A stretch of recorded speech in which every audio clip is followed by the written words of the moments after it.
مور کو جنت سے کیوں نکالا گیا؟ مور جتنا اب خوبصورت ہے اس سے کئی زیادہ جنت میں خوبصورت تھا۔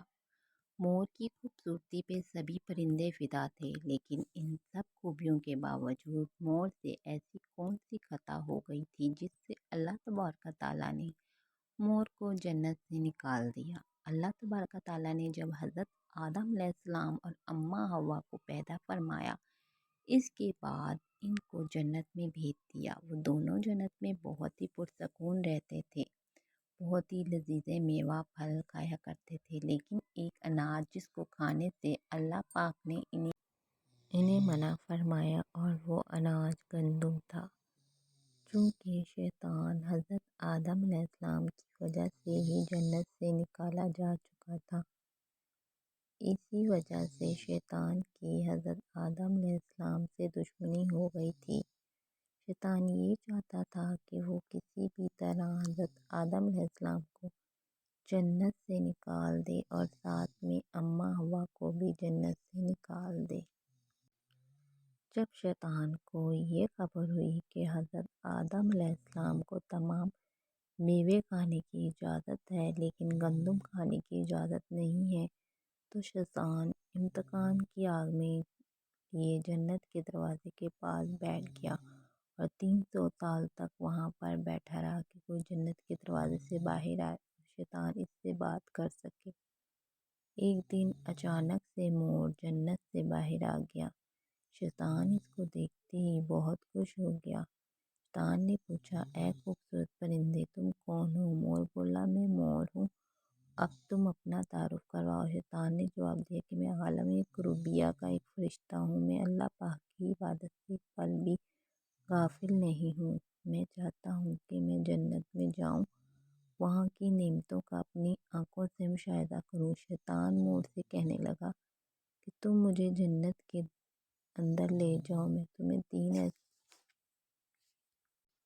ایسی باتیں بتاؤں گا جس سے تمہیں ابدی زندگی حاصل ہو جائے گی، تمہیں بڑھاپا اور بیماری نہیں آئے گی، تم ہمیشہ جنت میں ہی رہو گے۔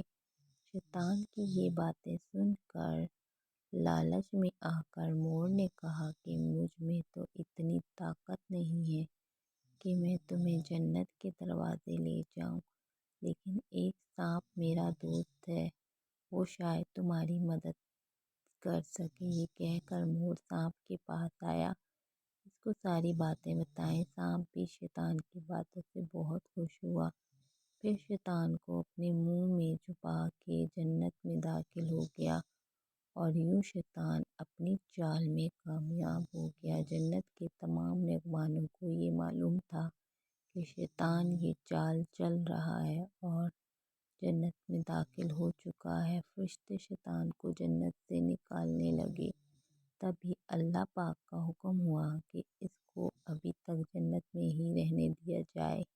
وہ فرشتے اللہ تبارک کے حکم سے رک گئے۔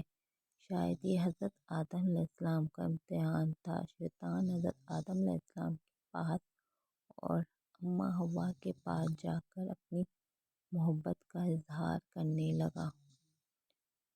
وہ دونوں ہی شیطان کو پہچان نہ سکے، کیونکہ کے مقابلے میں شیطان کی شکل تبدیل ہو چکی تھی۔ شیطان کہنے لگا کہ میں چاہتا ہوں کہ آپ دونوں ہمیشہ جنت میں اسی طرح زندگی گزاریں، ہمیشہ خوش رہیں۔ حضرت آدم علیہ السلام اس کی بات بہت غور سے سننے لگے۔ شیطان نے کہا، اگر آپ میری بات مان جائیں تو آپ کو جنت کی اور بھی تمام سہولتیں ملیں گی۔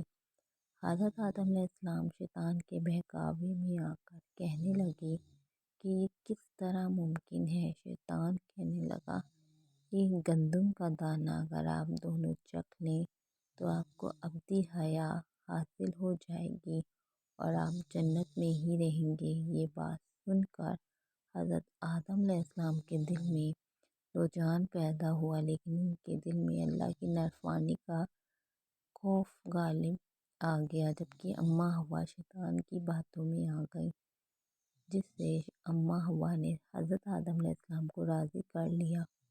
پھر اس کے بعد ان دونوں نے اس گندم کے دانوں کو چکھ لیا، جیسے ہی گندم کا دانہ ان کے اندر گیا تو دونوں کے 70 واضح ہو گئے، جس کے بعد دونوں اپنے 70 چھپانے لگے اور خوف خدا سے کانپنے لگے۔ اسی دوران اللہ تبارک تعالیٰ نے فرشتوں کو یہ حکم دیا کہ حضرت آدم علیہ السلام اور اماں ہوا دونوں کو زمین پر اتار دو۔ حضرت آدم علیہ السلام کو سری لنکا کے قریب نیچے زمین پہ بھیج دیا، جبکہ اماں ہوا کو جدہ کی سرزمین پر اتارا گیا۔ جن خوبصورت پیروں سے چل کر مور شیطان کو جنت کے اندر لے آیا تھا، وہی خوبصورت پاؤں اللہ پاک نے مور سے لے لیے۔ سانپ جو اپنے منہ میں شیطان کو چھپا کر لایا تھا، اس کے منہ کی خوبصورت خوشبو کو چھین کر اس میں زہر ڈال دیا گیا۔ پھر مور کے ساتھ ساتھ سانپ کو بھی